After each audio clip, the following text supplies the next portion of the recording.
आप लोग आए। आज यमुनानगर में कल रात को पहुंचे थे, कावड़ यात्रा शुरू कर रखी है। और ये कावड़ यात्रा का जो मुख्य मकसद है वो सरकार का ध्यान दिलाने के लिए, सरकार को सद्बुद्धि और हम लोगों को शक्ति दे, भोलेनाथ सरकार को सद्बुद्धि दे। उसके लिए सद्बुद्धि किस लिए? हमारी कावड़ का हर बार मकसद होता है, इस बार भी वही है कि जहां की जो हरियाणा प्रदेश स्तर पर जो समस्याएं हैं, चाहे बेरोजगारी की है, चाहे नशे की है, और पेंशन की, फैमिली आईडी की, प्रॉपर्टी आईडी, बीपीएल कार्ड, बुजुर्गों की पेंशन बन नहीं रही है। अभी सरकार ने रांडा की पेंशन शुरू करी है।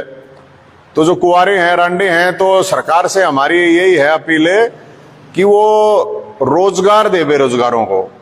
रांडा पेंशन तो लास्ट ऑप्शन है, और अगर पेंशन देनी है तो 5100 रुपये कम से कम दे। 2700 रुपये में तो कुछ होने जाना है नहीं। उसको लेकर हम पूरे हरियाणा में, अभी हमारे को जाना था पंचकुला और अम्बाड़ा भी, लेकिन बाढ़ की स्थिति है तो प्रशासन की तरफ से हमारे पास मैसेज आया कि उस तरफ नहीं जा सकते हैं, तो कुरुक्षेत्र जाएंगे। और यमुनानगर की जहां तक बात है तो मुझे लगता है कि एक तो ये पूरे अकेले यमुनानगर नहीं और अकेले हरियाणा की बात नहीं है, अलग नॉर्थ इंडिया में अलग अलग पार्टियों की अलग अलग सरकारें हैं। लेकिन जिस तरह का सिस्टम ये हुआ है, इससे दिख रहा है कि ये भ्रष्टाचार की नींव पे खड़ी हुई है सारा का सारा सिस्टम।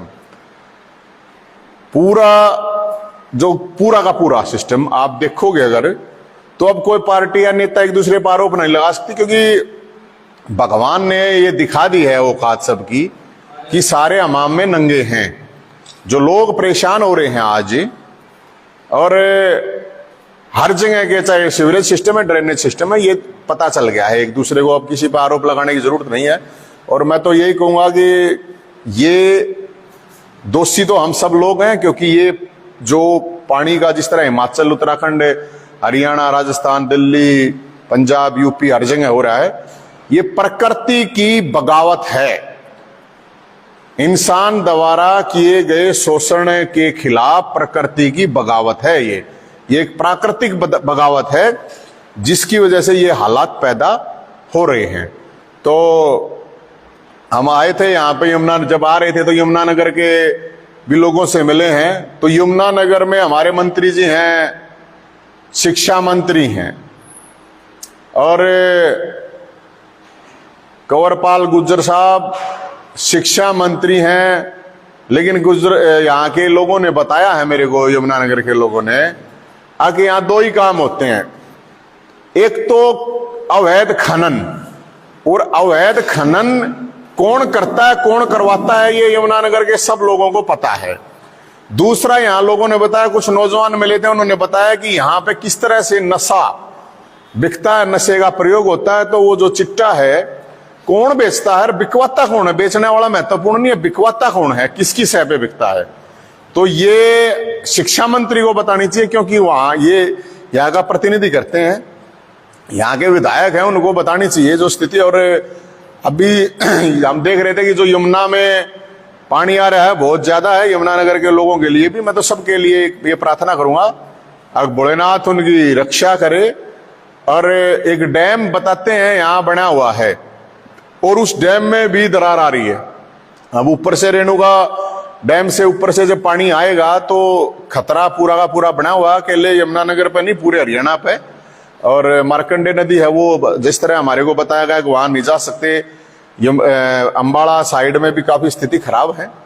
तो मैं सरकार से एक अपील और करूंगा कि सरकार इसके ऊपर जितना जल्दी हो सके, और लोगों को भी सहयोग करना चाहिए। जो जवान लोग हैं, खासकर जिनको तैरना आता है, सरकार उनको घर बैठने की ना कहे, क्योंकि सरकार के पास इतना बड़ा इंफ्रास्ट्रक्चर नहीं है। तो लोगों की सहायता के लिए आगे आना चाहिए नौजवानों को। और ये जय हिंद सेना अपनी कावड़ यात्रा लेके आई है, और हमारा मकसद लोगों को जागरूक करना है। और अगर संकट की घड़ी है तो उसमें हम सरकार के साथ भी खड़े हैं। वो अगर हमसे कोई हेल्प मांगी तो हम भी जरूर करेंगे, अलग अलग जगह जैसे भी कर सकते हैं हम लोग। तो इस भोलेनाथ की कावड़ यात्रा का जो मुख्य मकसद था वो ये है। इसके अलावा एक मुझे जानकारी दी कुछ पत्रकार साथियों ने कि एक पत्रकार साथी के साथ, उपल जी के साथ, बड़ी सीनियर जर्नलिस्ट है, उनके साथ बड़ी बदतमीजी हुई है फोन फान भी तोड़ दिया। और अफसरों का इतनी दादागिरी है, वो सरेआम फोन पकड़ के फोन तोड़ रहे हैं। तो सरकार ये बताइए, अफसरों द्वारा उगाही करवाई जा रही है या नियमों का पालन करवाया जा रहा है? किसी अफसर को इस तरह से बिहेव करने का कोई हक नहीं है, चाहे कोई महिला अफसर हो चाहे पुरुष अफसर हो। लेकिन जिस तरह की मैंने वीडियो देखी, पत्रकार साथियों ने भी दिखाई, वो बड़ी दुखदायक है, दुर्भाग्यपूर्ण है कि एक पत्रकार के साथ, सीनियर जर्नलिस्ट के साथ अगर इस तरह की घटना होती है तो एक आम इंसान है, उसकी तो कोई औकात सरकार में बची नहीं है। तो यहाँ के मंत्री जी को भी संज्ञान लेना चाहिए कि कौन उगाही करवा रहा है ये होटलों वालों से, रिजोर्ट वालों से। अगर कोई नियमों के खिलाफ कोई काम हो रहे हैं तो जुर्माने लगाए जा सकते हैं। ऐसे किसी के इज्जत जाके धमकाना और फोनों को तोड़ देना, मेरे ख्याल में ये तो कहीं ना कहीं से उनको पावर मिलती होगी अफसरों को कि ये काम करना है, तो इसलिए ये हो रहा है।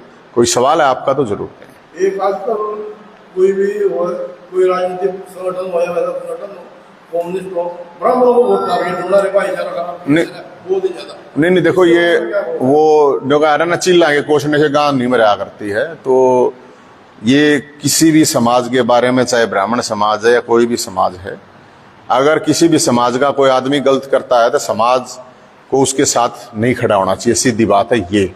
और किसी भी समाज को गाली देने का किसी को भी हक नहीं है। व्यक्तिगत किसी के साथ समस्या हो सकती है, लेकिन समाज को कोई हक नहीं है कि मतलब पूरे के पूरे समाज को टारगेट किया जाए।